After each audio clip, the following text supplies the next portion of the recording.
بسم الله الرحمن الرحیم۔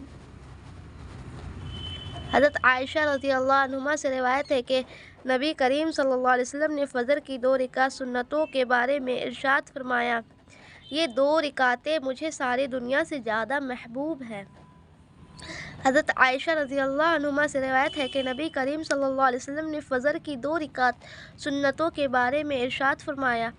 یہ 2 رکعتیں مجھے ساری دنیا سے زیادہ محبوب ہیں۔ حضرت ام حبیبہ رضی اللہ عنہما سے روایت ہے کہ رسول اللہ صلی اللہ علیہ وسلم نے ارشاد فرمایا، جو شخص ظہر سے پہلے 4 رکعتیں اور ظہر کے بعد 4 رکعتیں پابندی سے پڑھتا ہے، اللہ تعالیٰ اسے دوزخ کی آگ اس پر حرام فرما دیتی ہے۔ حضرت ام حبیبہ رضی اللہ عنہما سے روایت ہے کہ رسول اللہ صلی اللہ علیہ وسلم نے ارشاد فرمایا، جو شخص ظہر سے پہلے 4 رکعتیں اور ظہر کے بعد 4 رکعتیں پابندی سے پڑھتا ہے، اللہ تعالیٰ اسے دوزخ کی آگ پر حرام فرما دیتی ہے۔